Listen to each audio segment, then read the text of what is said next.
SpaceX becomes the world's newest $2 trillion company.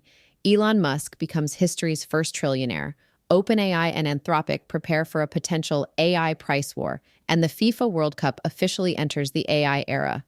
Welcome to Jamgamind Daily AI Intelligence for Friday, June 12th, 2026. I'm Anna. This podcast is researched and produced by Etienne Noman, senior software engineer from Canada. Today, we examine one of the most consequential weeks in artificial intelligence and technology this year. SpaceX has shattered records with the largest IPO in history, while AI is quietly becoming embedded into financial markets, legal systems, sports competitions, and national infrastructure. At the same time, a brewing battle between OpenAI and Anthropic could dramatically reduce AI costs for enterprises. But the move comes amid reports of companies spending hundreds of millions of dollars on autonomous AI agents, exposing the growing economic realities behind the AI revolution. We'll also explore why China is banning Western AI models, while American companies increasingly adopt Chinese alternatives, why Anthropic's flagship Fable model is facing mounting criticism, and how AI is influencing every aspect of the 2026 FIFA World Cup. Let's unravel the future. Usually when a new utility comes online, like electricity or broadband, there's this really predictable, comfortable curve to it all. Right, yeah. Like you build the power plant, you string the wires, you plug in your lamp, and then at the end of the month, you just pay for exactly what you used. The infrastructure is entirely passive. Yeah. It basically just waits for a human to flip the switch. Exactly. It's a very localized, highly controlled economic model. The consumer dictates the demand, and the utility, well, it simply provides the supply. Right. But imagine if that electricity suddenly started, acting on its own. Oh, wow. Yeah. Imagine if the power grid itself started deciding to buy its own copper wiring, negotiating its own wholesale pricing with the power plant, and, executing financial trades before you even woke up. I mean, you're looking at a fundamental crash of the traditional economic model right there. Exactly.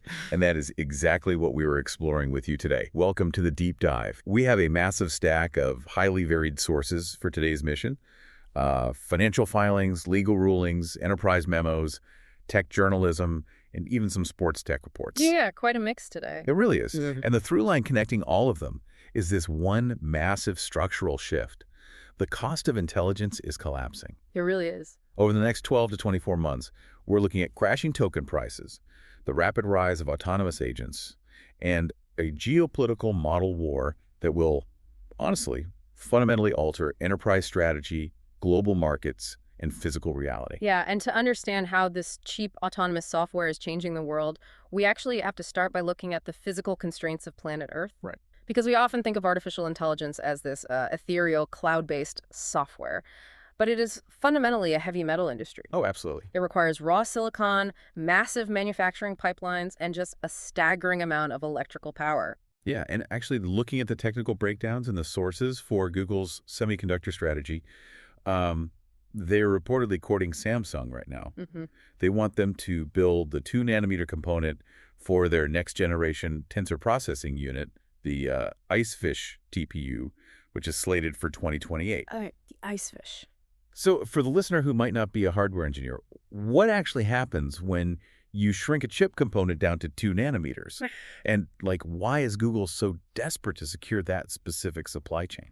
Well, it really just comes down to density and energy efficiency. I mean, a nanometer is unimaginably small. A human hair is, about 80,000 to 100,000 nanometers wide? Oh, wow, yeah. Yeah, so when you manufacture a chip at a 2-nanometer scale, you are packing billions more transistors into the exact same physical footprint. Right, which means more power. Exactly. More transistors mean more simultaneous calculations, which is, the lifeblood of training these AI models.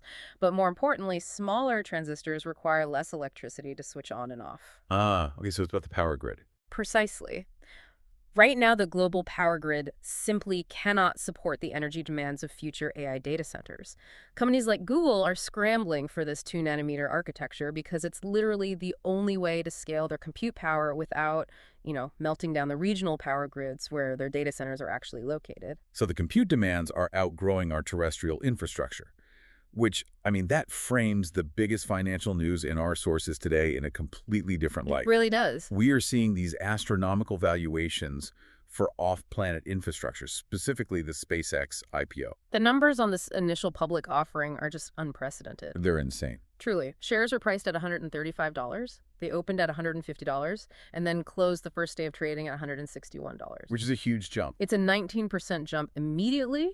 It pushes SpaceX to a valuation of over $2 trillion. Wow, $2 trillion. Yeah, and to put that in perspective, it eclipses Tesla, which sits at around $1.5 trillion right now. And this single event, it made Elon Musk history's first ever trillionaire. That is just wild to think about. It is, and the market demand was ravenous. $250 billion in total demand, with retail investors alone accounting for $100 billion of that. Unbelievable. We saw institutional giants like BlackRock purchasing at least $5 billion. And the sources even highlight this specific group of early investing teachers who saw an $11 billion windfall, netting these individual $50,000 bonuses. Okay, let's unpack this for a second, because I look at a $2 trillion valuation for a rocket company, and I really have to wonder what the market is actually buying here. Right. Because a rocket is just a delivery vehicle, right? You don't value a 19th century railroad company just for the steel tracks and the steam engines. You value the railroad because it dictates the geography of all future commerce. That's a really great analogy. Thanks. Because if AI is constrained by Earth's power and cooling limits, SpaceX looks less like a space exploration company and more like the heavy lift logistics arm for Cosmos data centers. And that is exactly the long-term thesis driving that $2 trillion valuation. If you build a data center in orbit, or eventually on the moon, you solve the two biggest bottlenecks in AI infrastructure. Which are power and heat. Exactly. First, you have access to near unlimited solar energy without any atmospheric interference. And second, you have the ultimate ambient cooling system, which is just the vacuum of space. Right. So the investors pouring money into SpaceX, they're betting that the future of massive AI compute will not happen in Virginia or Texas. It'll happen in low Earth orbit. But, building data centers in space, that's a solution for tomorrow. Definitely. Because reading through the internal enterprise memos in our stack today, companies are dealing with a brutal financial reality right now. Down here on Earth, enterprise companies are suddenly waking up to the fact that running AI at scale is just bleeding them dry. Yeah. Meta is officially pulling back. Which is a stark reversal from their strategy just weeks ago. Yeah, completely. Meta was actively encouraging its development teams to overspend on compute. The mandate was basically dream big and build complex, multi-step AI agents. And then the bill arrived. It always does. According to an internal memo, an, quote, exponential increase in AI usage forced Meta to implement strict token governance, internal budgets, and new visibility tools. And the catalyst for this panic, it seems to be a rumored incident at a completely different company. Right, the API incident. Yeah, our sources mentioned a corporate CFO who accidentally racked up a $500 million Claude API bill in a single month. $500 million. This is where we really need to explain the mechanics of how AI actually bills its users. Yeah, please do. When you interact with a model like Claude or ChatGPT via an API, an application programming interface, you are charged by the token. Right. And a token is roughly equivalent to 3/4 of a word. So when a human is typing questions into a chatbot, you might generate a few thousand tokens a day, costing, pennies. But enterprises are not just building chatbots anymore, they're building agents. And an agent doesn't wait for a human to type. Precisely. An agent is given a broad goal, like analyze our entire global supply chain for inefficiencies. To solve that, the agent writes its own code, queries other AI models, pulls massive databases, and then evaluates its own answers. It's doing it all on its own. Right. And if the agent hits a roadblock, it tries again. So what likely happened to generate a $500 million bill is a recursive loop. Oh, wow. Yeah. An agent got confused by an error, and at machine speed, it began asking another AI model how to fix it, failing and asking again, millions of times per second. That is terrifying. It is. Because there were no hard caps or human oversight, it simply burned through hundreds of billions of tokens until the end of the billing cycle. If a single CFO can accidentally burn $500 million in a month just on API calls, aren't we essentially treating AI tokens like an unlimited, unmonitored corporate credit card? That's exactly what's happening, and it's clearly unsustainable. Obviously. And Sam Altman himself recently stated that API costs are the #1 blocker for businesses. This is triggering a massive token price war. We're seeing OpenAI planning steep API price cuts to stop enterprises from fleeing to competitors like Anthropic. Right. But cutting prices right now seems incredibly risky, doesn't it? OpenAI has a confidential listing plan for 2027. and Anthropic is preparing to go public later this year. Yeah. Slashing your primary revenue stream right before you ask the public markets for money is a massive gamble. It is, but it's a race to the bottom, driven by the fundamental economic reality that AI is massively deflationary. Deflationary, right. George Hartz is actually quoted in the sources pointing this out. If intelligence is just software running on silicon, Moore's law dictates the cost of generating that intelligence must trend towards zero over time. That makes sense. So Western AI labs are trapped. If they keep prices high, enterprises will go bankrupt trying to use their products. But if they slash prices to zero, they destroy their own profit margins. So they're stuck. They're choosing to burn cash to capture market share, basically hoping the sheer volume of cheap tokens will offset the margin collapse. But if those Western frontier models are still carrying high structural costs and their APIs remain, financially hazardous, companies are actively searching for alternatives. Absolutely. And that search is driving a massive geopolitical shift toward the east. We are seeing a complete inversion of traditional technology adoption right now. Let's look at the dynamic playing out in China, because the incredible irony here is palpable. The Chinese Ministry of State Security is actively banning Western AI models from their ecosystem. Right. They're warning enterprises that relying on models like Claude or ChatGPT exposes them to weak encryption, potential data retention by foreign labs, and backdoors for cyber espionage.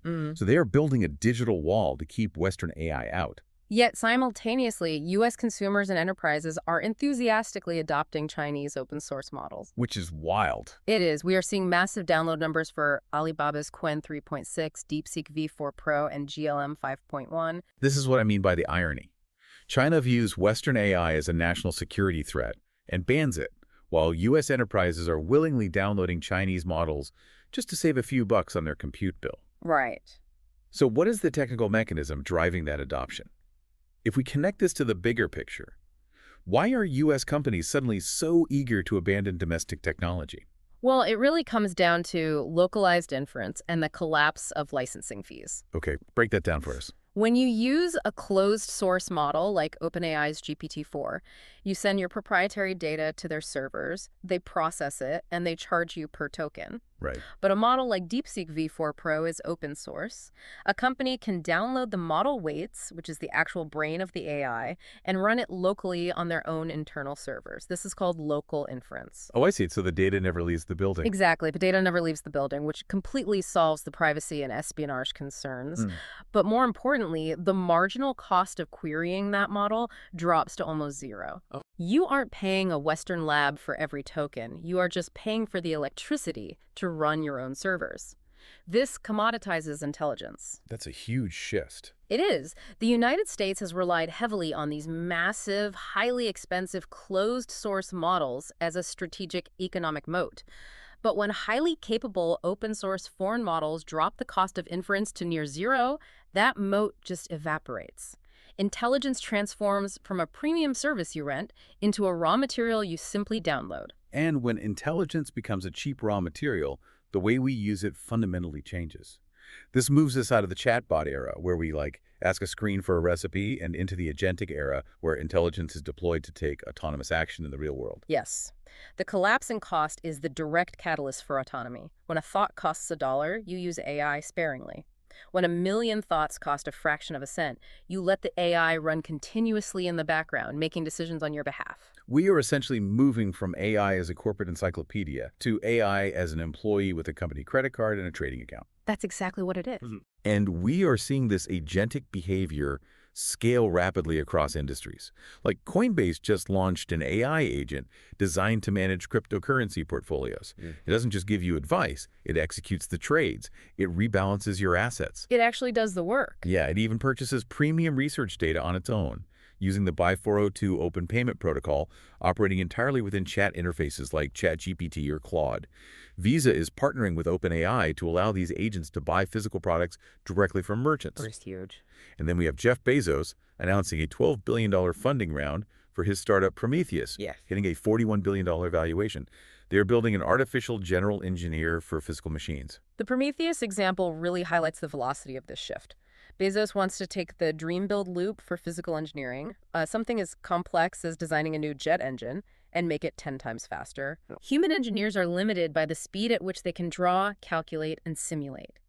An artificial general engineer can iterate millions of microscopic design changes, run aerodynamic simulations on all of them simultaneously, and output the optimal physical blueprint in hours instead of years. That is just mind-blowing, and the infrastructure to support this autonomous action is solidifying so quickly. Igor Babushkin, the former xAI co-founder, launched River AI to build highly personalized agents that learn your specific workflow.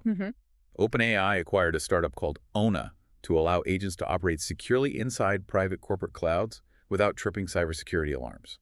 But I want to go back to that Coinbase agent for a second, specifically how it pays for things. Right, the Buy 402 protocol. Exactly. You mentioned the Buy 402 open payment protocol. How does an AI agent actually spend money without a human typing in a credit card number or a password? Well, the Buy 402 protocol is a machine-to-machine payment standard. Traditional digital commerce is built for human friction. You have shopping carts, login screens, passwords, and two-factor authentication. All right, all the annoying stuff. Exactly. An autonomous agent cannot navigate a KPCUHA or wait for a text message code. The I-402 protocol utilizes cryptographic wallets that are assigned directly to the AI agent. Okay. So the agent securely pings a merchant server, verifies the cost of the digital good, like a premium research report, and cryptographically signs the transaction in milliseconds. No login required. It removes the human entirely from the friction of commerce. If agents are communicating with other agents, negotiating prices, and signing cryptographic transactions at machine speed, we are approaching a scenario where commerce outpaces human cognition entirely. Within 12 to 24 months, humans won't even be able to oversee it. Exactly. But granting an autonomous system a cryptographic wallet or a corporate mandate introduces a terrifying variable, which is liability. What happens when the agent makes a catastrophic error? Who goes to jail? And this raises an important question because the collision between autonomous software and human legal systems is causing massive friction right now, and the courts are really struggling to adapt. They really are. Yeah. I mean, we have a federal judge in Mississippi who recently canceled a civil trial and heavily fined 4 lawyers between $1,000 and $3,500 each. Wow. Yeah.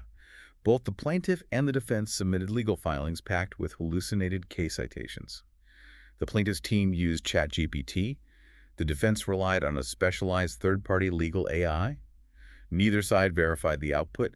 The AI simply invented the legal precedent. And over in Europe, the stakes are much, much higher. Tell me about it. A German court ruled that Google can be held legally liable for the answers generated by its AI overviews.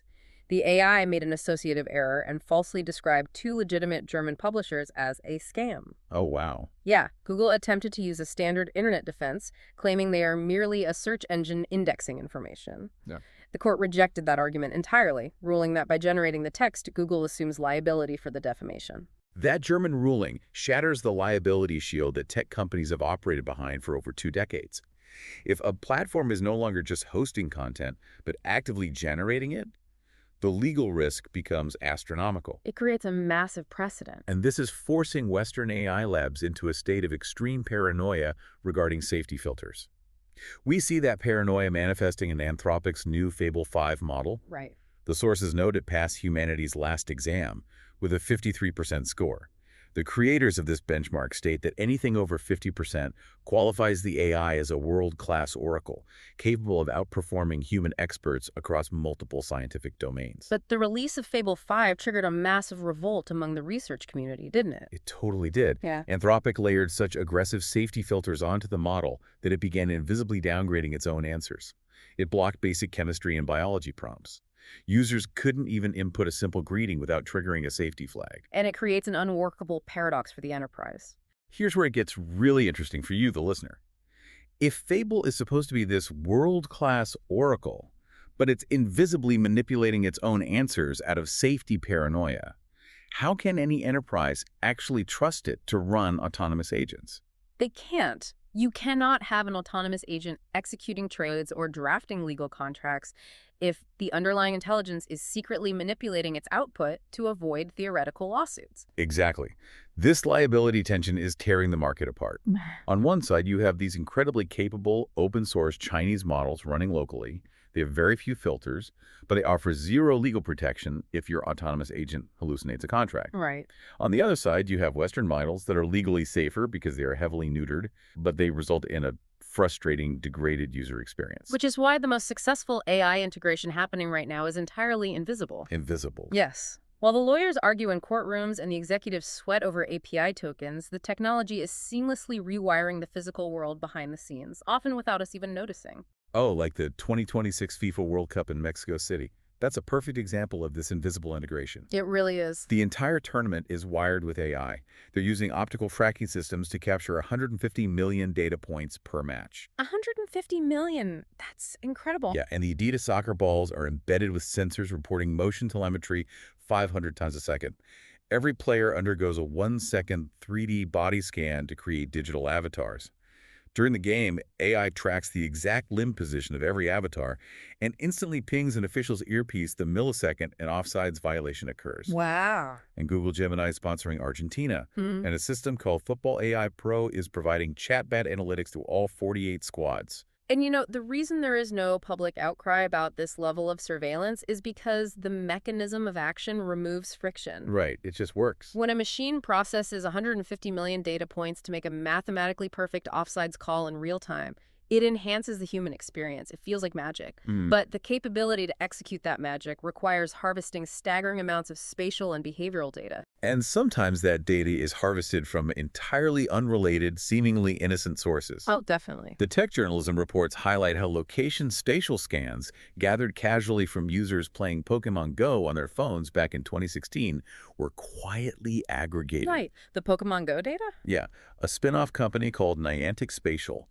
partnered with a defense firm called Vantor to use that exact mapping data to train an AI model.